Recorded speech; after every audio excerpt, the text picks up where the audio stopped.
At dawn's first light, Percival the parrotfish awoke to a world drained of color. He emerged from a narrow crevice in the reef's edge, his emerald-green scales glinting like polished jade against the stark, chalky remains of once living coral. The water here, usually awash in kaleidoscopic hues, carried a ghostly translucence, bleached coral skeletons stretched in sun-baked rows as far as Percival's keen eyes could see. He glided past the broken spires of staghorn coral, now brittle and bone-white, peering into every crevice for a hint of life. Tiny anemones, their vibrant tentacles vanished, lay collapsed in empty thickets. Across the sandy plains, clusters of brittle starfish lay motionless, their normally rich reds and purples faded to dull pastels. Even the sand itself, once dotted with drifting fragments of colorful shells, now bore a uniform pallor. Percival's heart pumped a heavy thrum against his ribbed flank as he surveyed the ruins of his home. He paused at a ridge of elkhorn coral where barnacles clung in mottled gray patches. Percival rasped at the hard surface with his fused teeth, clearing away algae that had crept over the skeletons in the absence of grazing fish. Each scrape of his beak released tiny clouds of white dust, like ashes from a burned forest. He tasted the salt-heavy water on his tongue and felt an urgent ache of loss. This sanctuary, once teeming with life, had become a brittle monument to a changing sea. Yet amid the devastation, Percival sensed a spark of hope. In the swirling currents, he spotted the faintest specks of golden planulae, coral larvae born in distant waters, carried here by the tides. With gills fluttering, he realized these tiny survivors represented a chance at renewal. The larvae drifted too close to dangerous open sand, where they would perish under the glare of the midday sun. Percival's resolve solidified like coral cement. He would gather these precious specks and ferry them to safety. Drawing a slow breath, Percival swept his powerful tail and set a course for a sheltered crevice he had discovered during a long-ago storm. He would clear the overgrowth, prepare the stone, and coax each planula to settle where no algae choked the rock's surface. In the Pale Kingdom, he alone could be the first spark of rebirth. With one final, lingering glance at the ghostly reef, Percival darted forward, determination sharpening his vivid colors against the bleached bones of the past. Thus began his vigil, the parrotfish courier tasked with reviving a sanctuary on the brink of silence and restoring a coral kingdom to its riotous glory. As the sun's rays filtered through the surface, casting dancing beams across the reef's skeleton, Percival set out on his mission. He searched every current for the precious golden specks of coral planulae, microscopic larvae no larger than grains of sand but carrying the promise of new life. Gliding over the pale bommies, he hovered near the reef crest, where wave action concentrated drifting planulae into gentle eddies. There, among swirls of fine silt, Percival spotted his first prize, a cluster of translucent larvae clinging to a drifting strand of seaweed. He opened his broad, beak-like jaws and gently scooped them into a tiny, concave groove in his lower jaw, careful not to damage their fragile bodies. A single errant jolt could rupture their delicate membranes, so he swam with slow, deliberate strokes, each movement measured to keep the planulae safe. Percival navigated through narrow channels, past the brittle spines of sea urchins and the twisty limbs of gorgonian fans, toward a hidden crevice in a staghorn outcrop he had scouted the week before. The entrance was just wide enough to admit his head, and inside the light dimmed to a soothing teal glow. Currents here were gentle, and the sandy rock face offered a clear canvas for new coral to take root. Reaching the crevice, Percival used his beak to scrape away the slimy film of encroaching algae, revealing bare limestone beneath. He then tilted his head, allowing the tiny larvae to drift from his jaws groove onto the prepared surface. One by one, the planulae settled, their minuscule bodies anchoring themselves with secreted adhesives. Percival hovered close, watching as each speck extended slender cilia and began the metamorphosis into a baby polyp. Satisfied that the first seedling was secure, Percival backed out of the crevice and swished his tail in a rhythmic flourish, an otter's salute to new beginnings. Though small, these pioneer polyps would build upon that bare patch, secreting their own skeletons and laying the foundation for the reef's rebirth. With a hopeful pulse in his gills, Percival set off once more, determined to gather more planulae and nurse the Pale Kingdom back to radiant life. Under the watchful glow of the rising moon, Percival returned to the reef's edge each night, carrying fresh clusters of drifting plannulae in the gentle groove of his lower jaw. But he knew he could not restore this pale kingdom alone. From the shadows emerged his allies, a regiment of blue-tailed surgeonfish, a squad of cleaner shrimp, and an ancient green sea turtle named Talia, each drawn by Percival's soft whistles of invitation. First came the surgeonfish, their crescent-shaped bodies slicing through the water with practiced ease. Percival led them to vast carpets of filamentous algae that choked the bleached coral skeletons. With rhythmic precision, the surgeonfish grazed these algal mats, rasping them away with their side-like teeth until bare limestone was revealed. Percival circled above, ensuring they focused on the chosen transplant sites, their grazing strokes creating millimeter-wide paths of clean rock. Next, the cleaner shrimp swept in, their long white antennae undulating like waving scepters. Settling on the newly settled coral polyps, they picked away tiny parasites and detritus that threatened to smother the fragile recruits.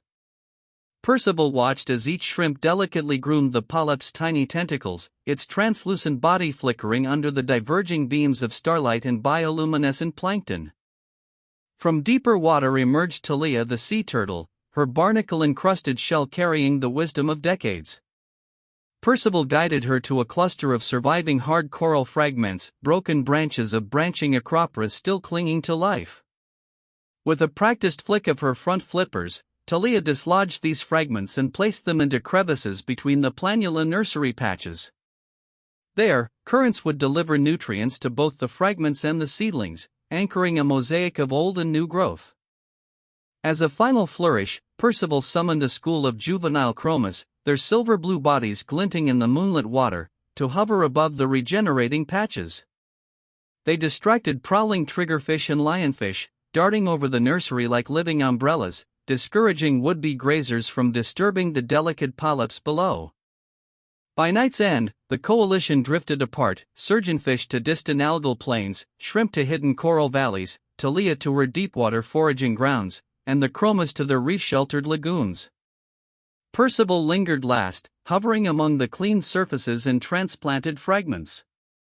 Under his vigilant eye, the tiny polyps swayed gently in the current, each one a spark of color in the pale kingdom, nurtured by a community united in hope under the silver glow of the full moon. The reef's new settlers stirred in their rocky nurseries, and Percival felt a surge of anticipation in his gills.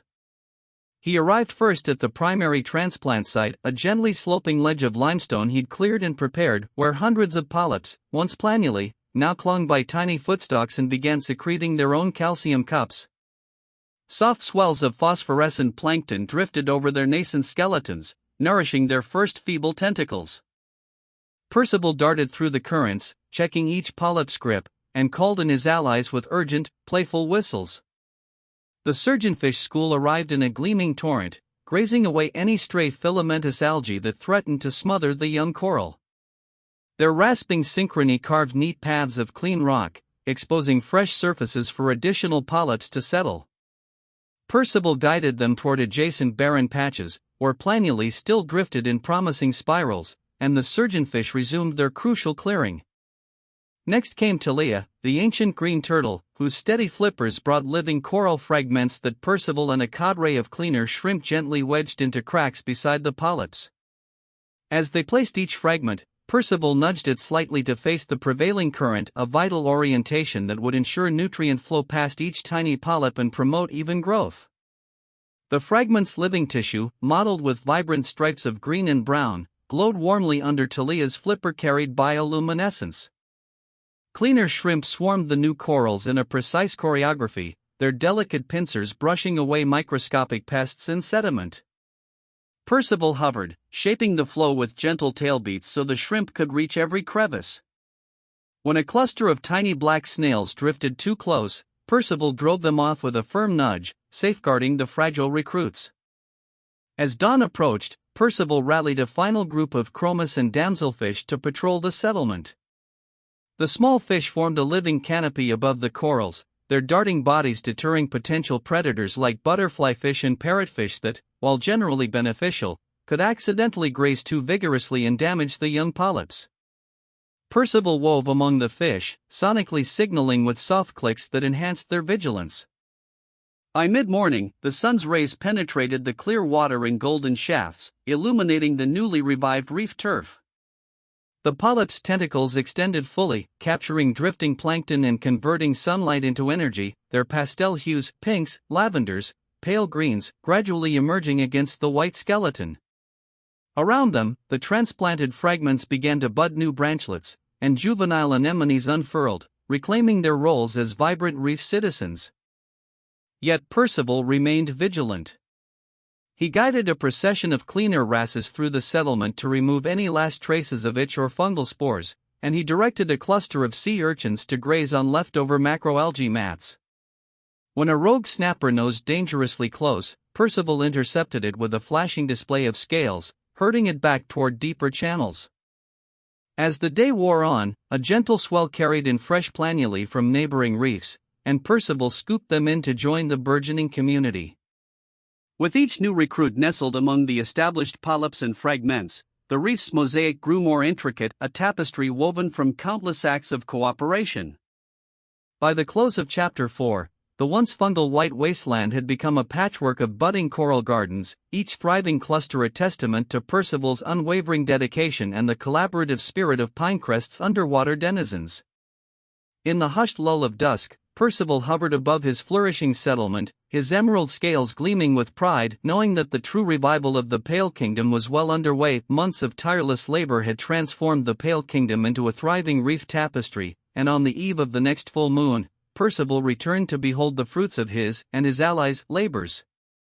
As he glided over the once bleached skeletons, he saw patches of living coral radiating in every hue, soft pinks of Porites lobata, electric purples of Passalopera damicornis, pastel greens of Acropora mallepora. Each colony, now the size of a dinner plate, waved gently in the current, its polyps fully extended and brimming with captured plankton. Below Percival, a school of Chromis viridis hovered above branching Acropora clusters, their iridescent bodies flickering like living jewels as they picked microscopic food from the water. Surgeonfish continued their vigilant grazing, nipping away any fast-growing algae before it could overshadow the corals. Cleaner shrimp darted in and out of polyp beds, their white antennae tracing graceful arcs as they removed parasites and detritus. Even the barnacles Percival had transplanted earlier had sprouted new calcareous cups, their cirri filtering organic matter and adding structural complexity to the reef surface. Percival led his pups, now almost adult, through the coral gardens. Maris dove headfirst into a grove of Stylophora pistillata, her bright scales highlighted by the late afternoon sun filtering through the water column. Drift and coral chased a playful school of juvenile wrasses through tunnels formed by interlocking corals, their laughter like clicks echoing in the hushed reef. Pebble practiced her shell cracking on a cluster of Tridacna maxima giant clams nestled among Montipora plates, learning both precision and patience. Above it all, Talia the sea turtle drifted by, her barnacle-pocked shell now dotted with healthy coral recruits, turning her into a moving microhabitat. She paused to graze on transplanted Hullimata patches that had anchored and grown into lush meadows around the wreck, oxygenating the water and providing shelter for tiny crustaceans. As dusk fell, Percival summoned the reef's night shift, flashlight fish, Anomalops catoptron, blinked chromatic signals against the deepening blue, and ornate ghost pipefish, Solanostomus paradoxus, drifted motionless among the coral fronds. Percival hovered over a magnificent Favia colony, its interlinked polyps glowing faintly as they released reproductive gametes into the rising tide, a signal that the reef was once again ready to broadcast its life in the coming spawning season.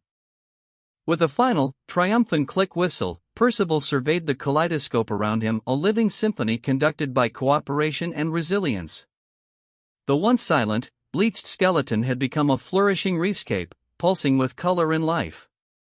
And at its heart stood a parrotfish courier whose unwavering devotion had restored hope to the Pale Kingdom, ensuring that this sanctuary would endure for generations of reef guardians to come.